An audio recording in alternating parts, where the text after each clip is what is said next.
بسم الله الرحمن الرحيم. وقال الله تبارك وتعالى: وكفى الله المؤمنين القتال وكان الله قويا عزيزا. محترم اوریدونکو مسلمانانو،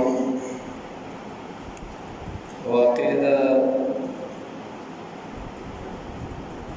بنو نذیر وپای کې د بنو قریظه وپای کې د سعد بن معاذ رضی الله تعالی عنه اهم کردار او دغه په فیصله باندې فیصله شوی و. به موږ ویل چې څومره خلک کې ووجل شو، څومره قیدیان شو، ښځو کې څومره ښځې وي. تیره جمعه مخکې مو ویلي و کله چې شپه شوله په دغه ورځ باندې نبي صلی الله علیه وسلم وده دی او جابر بن عبدالله رضی الله فرمایي: جاء جبريل إلى رسول الله صلى الله عليه وسلم. جبريل عليه السلام راغی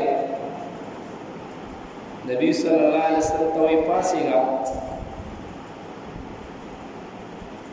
من هذا العبد الصالح الذي مات. ستا په مرګرو کې کوم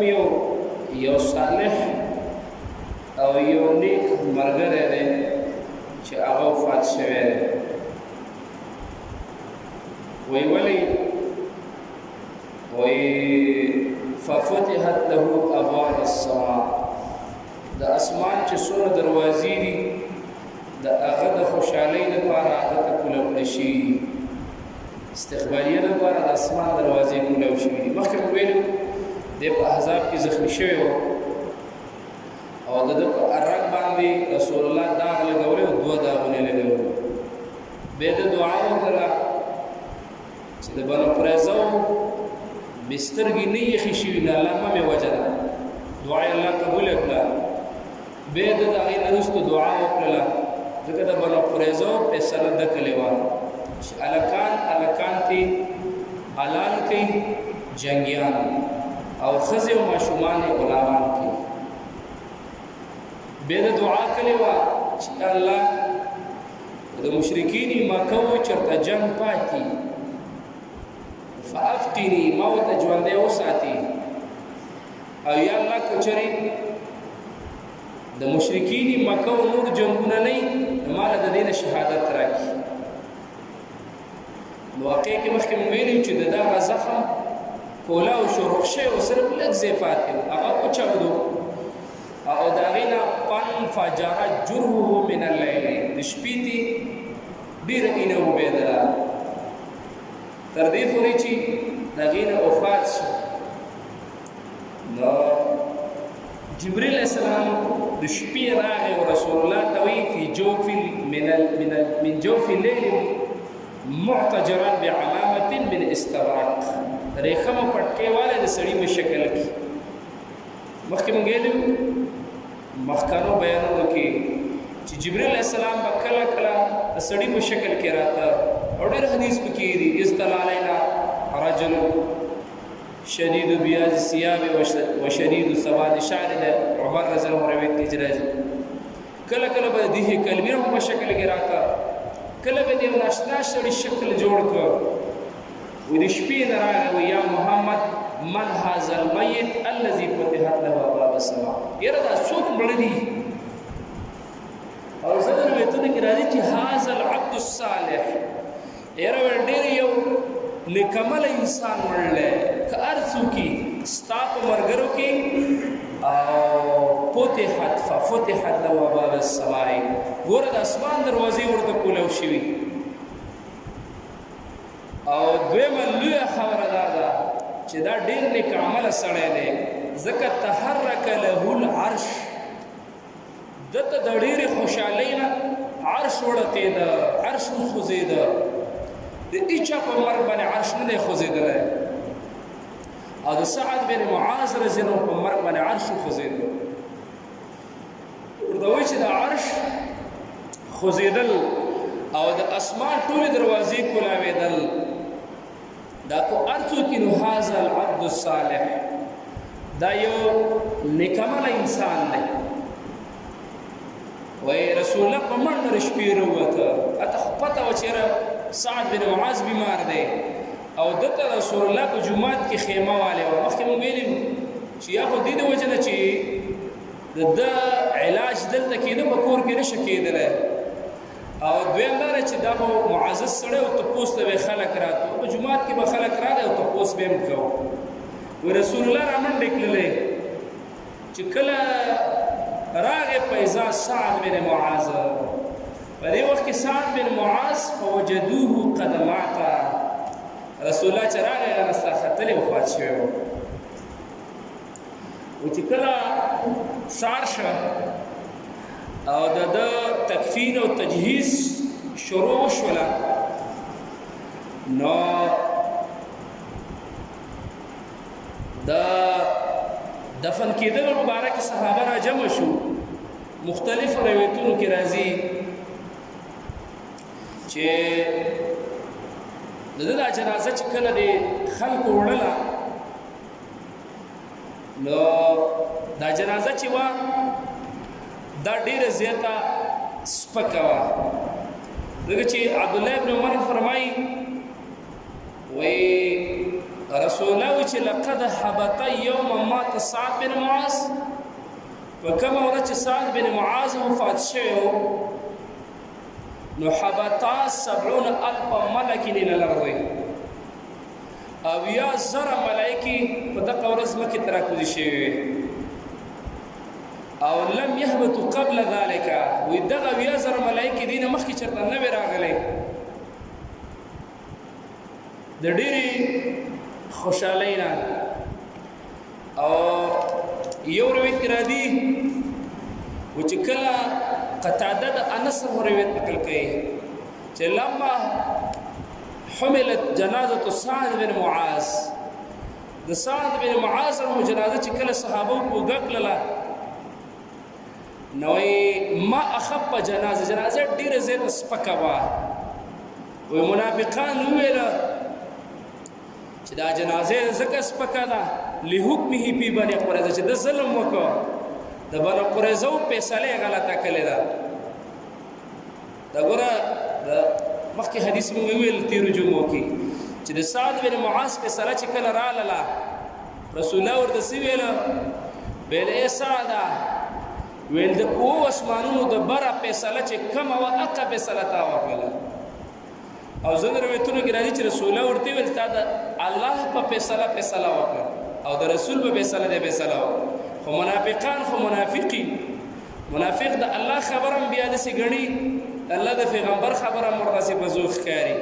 یاره الله جنازه ځکه سپکه ده،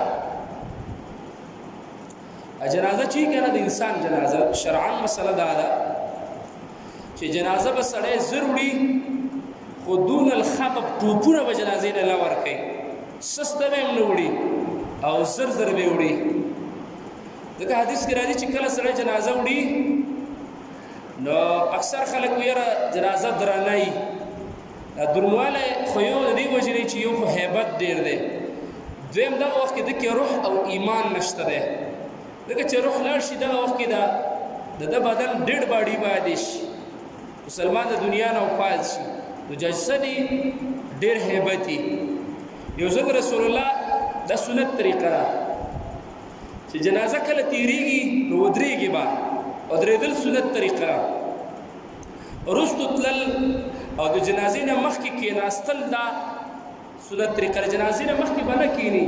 جنازې نه مخکې به نه ځي، وروستو به ځي، او کم از کم د جنازې کټ له لاس وړل در مسلمان حق دی که نه، اتباع الجنازه شاته پسې تلل. نو رسول الله جنازې ته ودرېده، صحابه ویل الله رسول الله خو د یهودي جنازه ده. رسول الله ویل که دا یهودي دی خو د مرګ دا یو هیبت دی موږ د دې هیبت دپاره ودرېدلو دي جنازې نو مسلمان به جنازې او بیا که جنازه هر قسم دا کو سړی هر قسم دی خبرې به پسې نه کوي چې یاره داسې جنازې و دای و اکثر خلک په جنازه پسې خبرې یاره تابوت یې نه و کټ یې داسې و کمبل به داسې و حدیث کې راځي لا تسبوا الاموات مړو پسې به چې مړ شي بیا پسې بده خبره نه کوي بس هر څنګه چې دی الله ته ورسېده هغه هر څنګه دی دا اوس خلک د مړو ډول ډېر برابر یا قسمه قسم سپریګان پې کوي او دا تابوت او پلانې ګوره دا په اسلام کې نشته عطر لګول صحیح دي ځکه چې طاق به په کفن باندې عطر لګوي د سړي دپاره ښه خوشبو به خو د دې به دا مقصد نه که چا پې نه وکړی نو خلک وایي یاره دا پلانې داسې و ډیګرې داسې په ژوندي قدر نه کوي خو چې مړ شي بیا بې سپریښه کوي او تابوت ولا جوړای دا په اسلام کې نشته نه پکې څه ثواب شته رسول الله فرمایي سپین کفن کوئ کفنو کفن کوئ مړي په سپینه کپړه کې او ارزانه کپړه کفن لاله رسول الله فرمایي ځکه ارزانه لای غلو او ګران قیمت والا کفن کپړه مال ځکه وې دا زر په دې قبر کې زر ورستېږي نو کپن او په دې شیزونو کې غلو مه کوئ لکه مثال خلکو په 2000 مې تابوت جوړ کړو په دا کې هیڅ ثواب نه البته دا شی غیر شرعي ناروا دی ځکه چې هندوان او هغه ولا زبې مثلا چې دسی په لرګو کې سیزي خو د نور خلکو دا عادت دی د غیر دینه خلک او البته کې یو سړی بیمار دی بوی تیزی مثال د لري زی درازي شرعا نو به خیر ده سو عذر په بنا جایز ده نو چې عذر نه دا تابوت خوشی شی دی بے فائدې شی دی او ګدا چرته خشي ور د الله پیغمبر او صحابه ولهم جوړاوله خدا نه دی نقل نشته نو دا جنازه سپکوا منافقانو خاندل چې دا جنازه سعد بن معاذ کس پکړه لحکمه په بني قريظه چې د سکیله او د سکری نو په سویل رسول الله نه چاته پوسو چې د سعد بن معاذ مجرازه چې من قبر راوړو د ډیره زیات سپکاله و رسول الله صلی الله علیه وسلم چې لا د سینه د څنګه چې منافقان وای لكن الملائکه كانت تحمله وې د دې دا جنازه د سعد بن معاذ کسب کړه چې د سعد بن معاذ رضی الله عنه جنازي او چتول له ملائک راغلي دي دا ملائکه چې تکل ده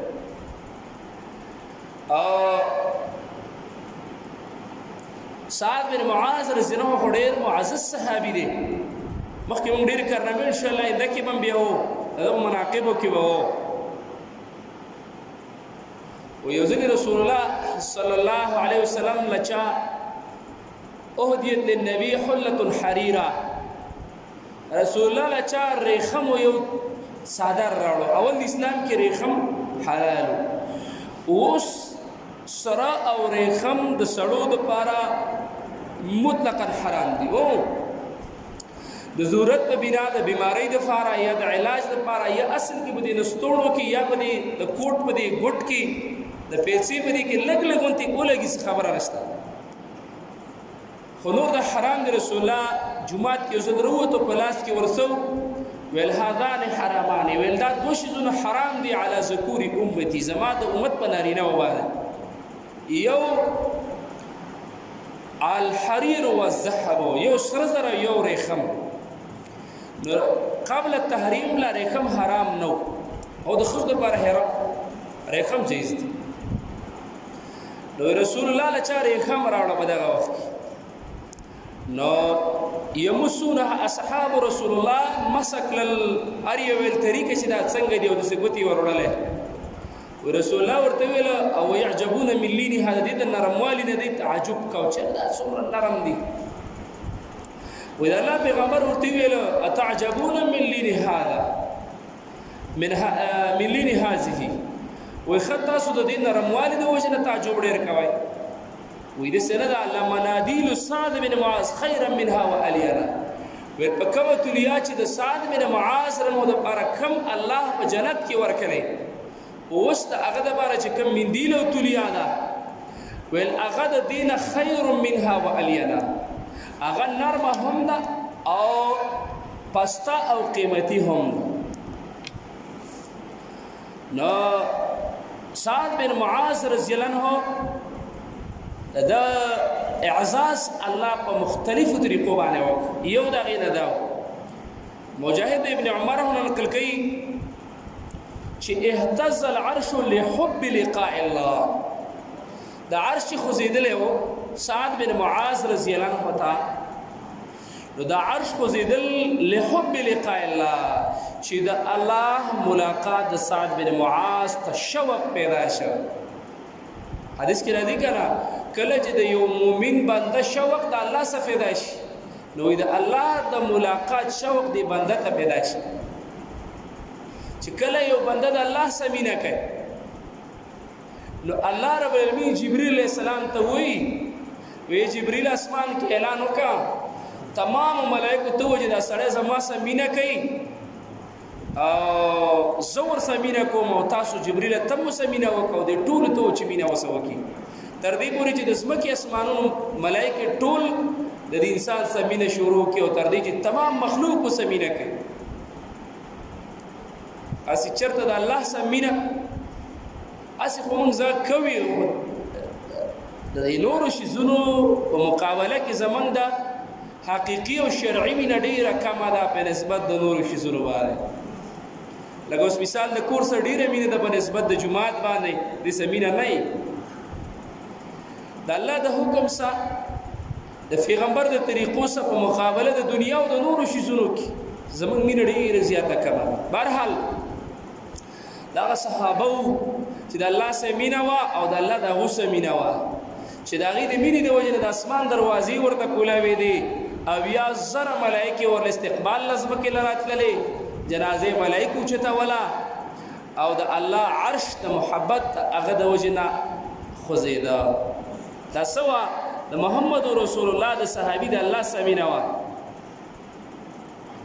خو چې کله رسول الله صلی الله علیه وسلم دخل قبره فاحتبسا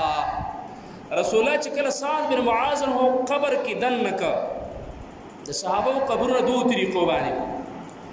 یو به لحد او یو به شق. شق هم جایز دی خو لحد ډېر اولا دی. لحد کوم چې په منځ کې او شق چې کوم په سیټ کې دا لحد ډېر غوره دی. رسول الله چې کله وفات شو نو صحابه وایي چېرې شق به کړو که لحد به کړو. په دې کې اچا چې به کنستونو د شق دپاره ځان له مصرینو لکه خلکو او د لحد دپاره ځان له د صحابه وایي چې کم یو مخکې رالی حقه باقه کار کوي. په دې کې رسول الله صلی الله علیه وسلم د قبر دپاره هغه سړی اول راغی چې کم لحد کنستو به په لحد باندې اتفاق وکړو چې بس لحد رسول الله له وکنستی شي. لحد ډېر غوره او په شق کې رسول الله صحابه یو دوه درې د احد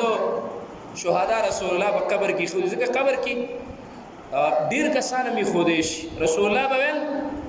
ایکم اکثر للقرآن قرآن چاته ډېر یاد دی نو پیزه وشیر الیه چې کله به اشاره وشوله رسول الله به په لحد کې هغه مخکې کو. نو رسول الله په خپله په لحد کې کېښودو. لحد کې چې کله مړی ښودلی کېږي د هغې لپاره شرعي طریقه دا ده چې څوک وي د ښکورو طرف نه څوک وي د سر د طرف نه. غوره طریقه دا ده چې د قبلې د طرف نه مړی سړی کوز کي په ښي ډډه باندې سملی کمې غوټې بوټې چې دي د کفن او لیله کي او مخې قبلې طرف ته مایل کي او بسم الله د الله په نوم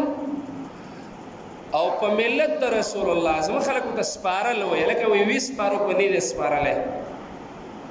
نو سپارل دقې ته بیا وایي بسم الله د الله په نوم په ملت د رسول الله باندې بس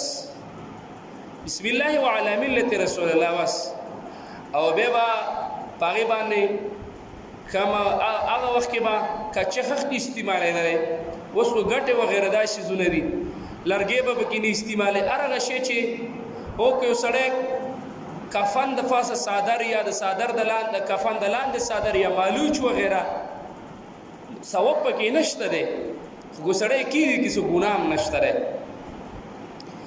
نو رسول الله په دې لحد کې دا سعد بن معاذ رحمه کېښوده. انشاءالله د لحد تفصیلا خبر به انشاءالله چېرته وکړو په یو ځای کې به راشي. نو پخته به سره رسول الله لږ شانې لیټ شو په دې دغه وخت کې لیټ شو. یعنې چې کله دا سعد بن معاذ هو دنه که نو لیټ شو روستو بیا راووته. نو فلما خرج قیل له یا رسول الله ما حبسک. چې رسول الله کله راووته ویل یا د الله رسول الله ما حبسک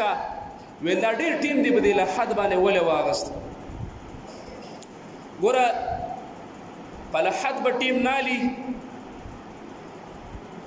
په تدفین کې به خاص کر په تجهیز کفن ورکولو کې او په جنازه یې سارولو کې دې کې ګوره چې څومره سرعت سړی کوي او تادي کوي هغومره پکې ثواب ډېر دی. زمونږ اکثر خلک په 24 غنټې عمر ډېری چې نن مړ شي نو سبا 3 بجې دا ټیم مړ شي سبا 3 بجې به دې له ټیم خوښوي. یا الله مغر نه کا په ژوندي نه مولا څه قدر کوي چې کومړي نه اوس قدر ډېره وایي چې ته پراته ولا ډوډۍ نه راغستله چېرته جامې ولا نه راغستې چې مړ شو اوس قدر پیدا شو. اوس ښه خبره دا ده چې څومره زر کېږي جنازې وکړه قبر نه دی تیار یو 20 نیمه غنټه دی ورته کېږي که نه څه خبره ده که نه د جنازې نه وروسته به نه ایساره هېڅ یو خو داسې ده چې مثال در باندې وارثې نشته وارث جنازې سرولی شي چې نه به یې کوی ولا خو وارث به ضرورت مطابق داسې کوي غیر ضروری باندې کوي. علي هو رسول الله وي 3 شیزونه یې کې بډې تلوار کې یو مړی چې بس جنازه تیار او خلک خبري بس اوس خو زمونږ مړي ټولې جلسې دي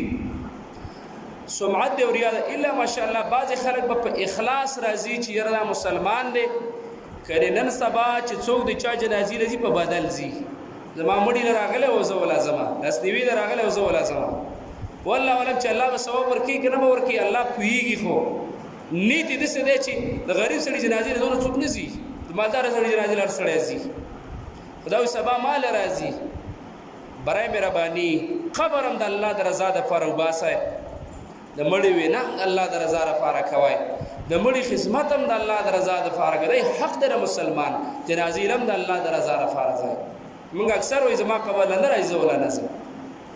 یو سړی کې ځینې استعداد الله نه ښه په کلي کې او په علاقه کې خو یو نیم سړی د سړیتوب کار کوي هر سړی خو داسې نه دي چې هر سړی دی په کلي او ګاونډ کې یو شی څه به بېکاره او څه به ښه نو دې وجې نه دا کارونه د الله د رضا دپاره کوي دا ښه عمل. او بیا په تدفین کې طریقه دا ده چې داسې سړی به قبر ته کوځي چې ښه سړی لکه په خپل خاندان کې ځکه مړه ډېر عجز دی ګوره لکه ما مخکې وویل چې مړی کله سړی په کفن دفن کې نو دا به ډېر په قلاره کوي ټوپونه به هم نه ورکوي ځکه په دې انسان کې چې کوم د ده سبیلین دي په هغې کې استطلاق راغلی کولوالی راغلی استرخا د مفاصلو کوم اندامونه او اعضا چې په انسان باندې کلک دی په انسان به کلک دی هغې ډیلی شوي دي د انسان نو د پوزې نه هم څه وځي او د خولې نه هم وځي او تش او ډک بول هم د انسان نه وځي ګوره. نو کله مثال زخمي دی عینه ترې وتلی ده نو داسې انسان به هغه کوزوي چې هغه به په دې مړي پسې وروسته خبرې نه کوي ګوره او د هغه عورت ته نه ګوري ځکه رسول الله فرمایي د مړي او د ژوندي عورت ته کتل یو شان ګناه ده. نو خپل څوک چې هغه د اعزازان خپل انسان او بیا معزز انسان بیا چې کله یو سړی په شرعي طریقه باندې پوهېږي هغه انسان دی د دفن کوي. نو رسول الله د ټولو صحابهو دفن خو نه وکړی خو د سعد بن معاذ خو مخکې خو موږ ډېر فضایل ویل چې هغه ډېر قیمتي سړی و ښه سړی و.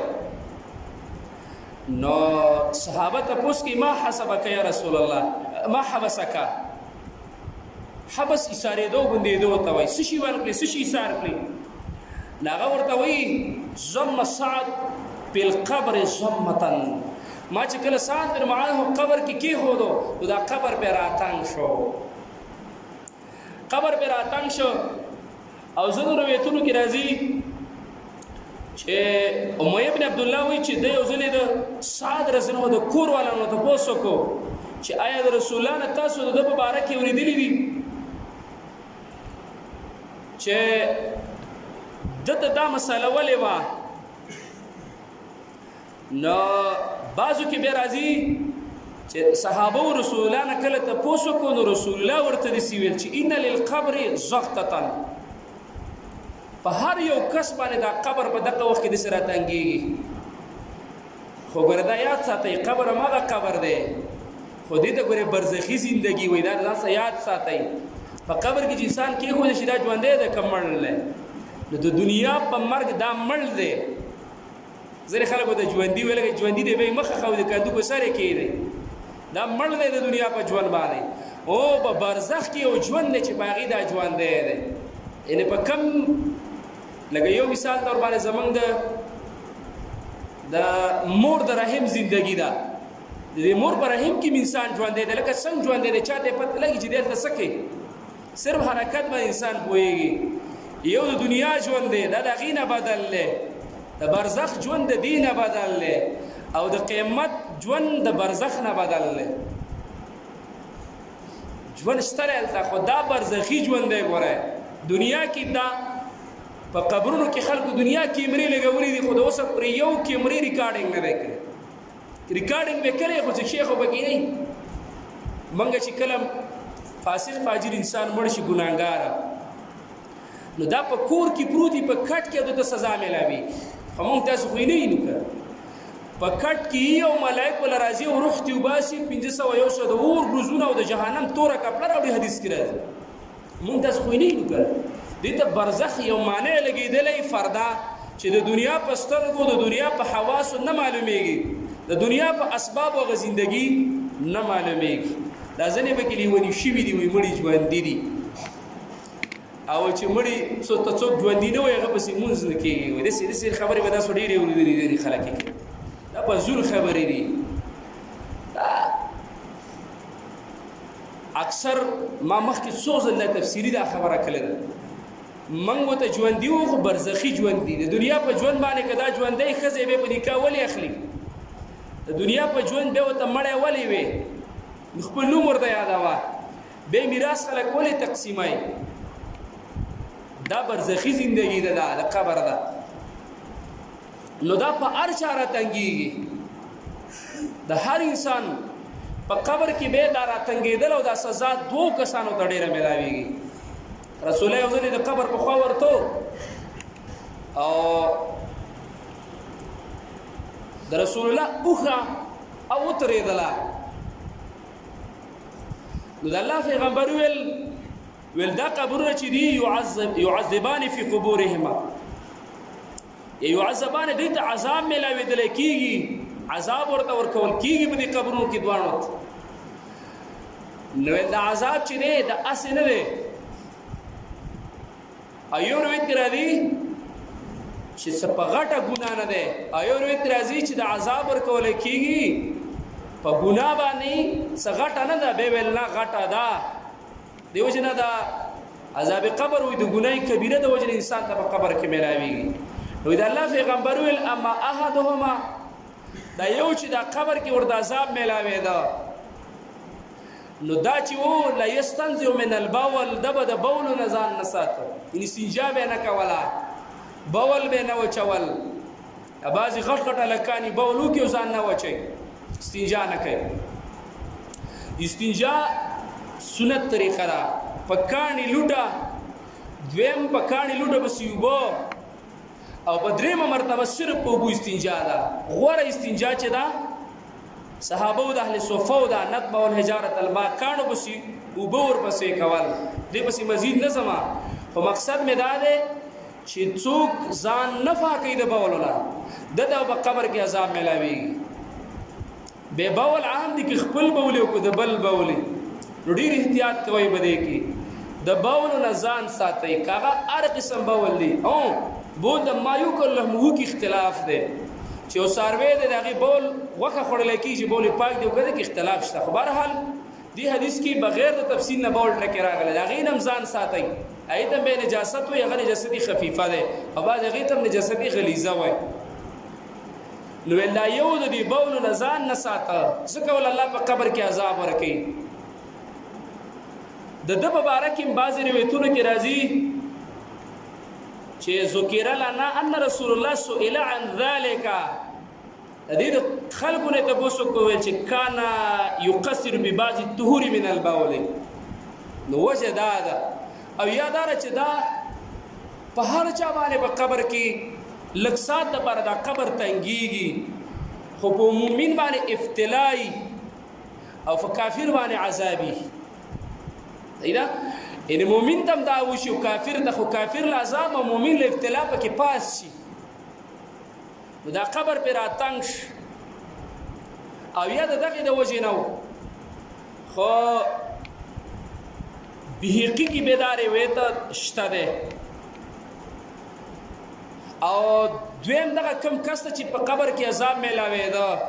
نو رسول الله ویل واما الاخر هر چې دا بلو په یمشي بالنمیمه دا چغلوار انسان نو د چغلۍ د وجې نه چې کله څوک د یو قوم او د بل قوم د یو ورور او د بل یو کلي او د بل کلي د یو بل په منځ کې چغله کوي چغله نو دا چغله کول سبب د عذاب قبر دی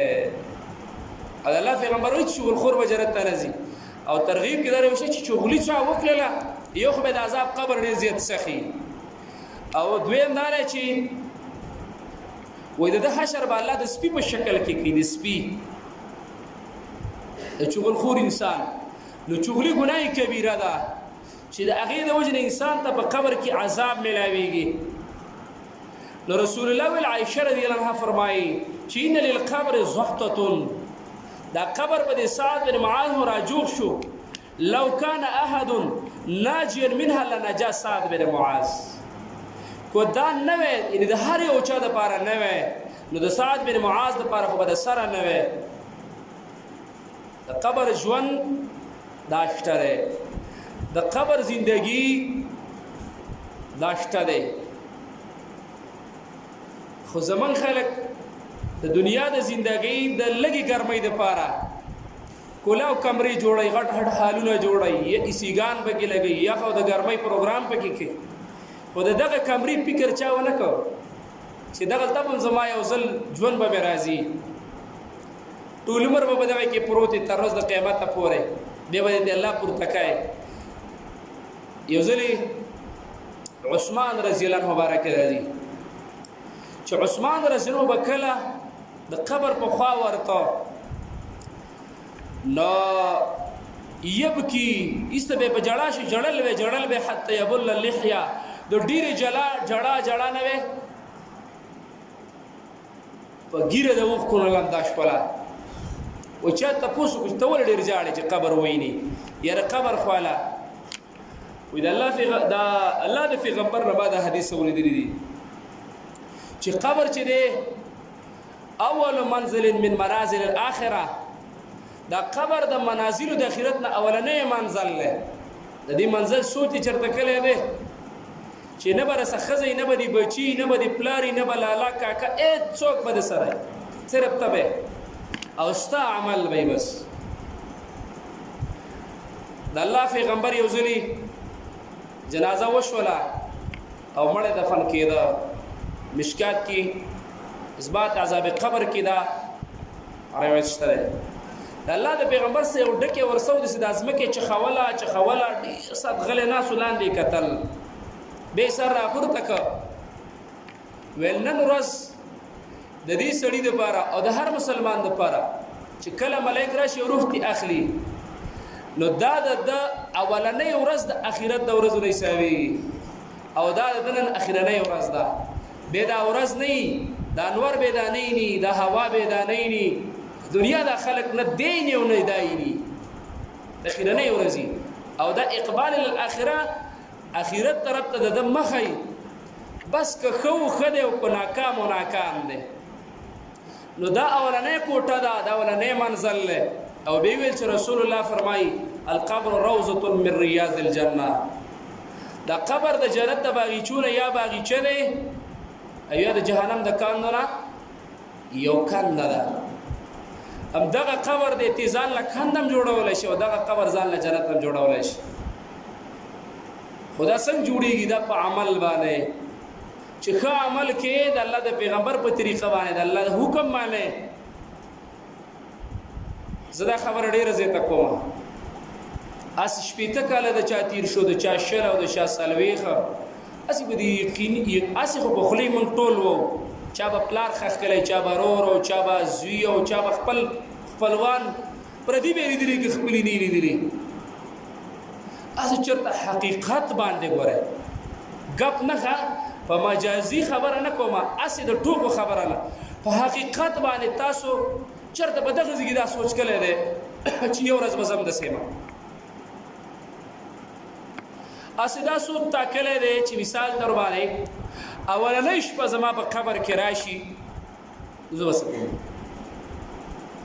اسې د اولنۍ ورځې سوچ دی کلی، زه مثال د دې نه ښار ته لاړ شي، د اولې ورځې سوچ او فکر خو در سره دی. اسلام آباد او پېښور چېرې سار لګه نه،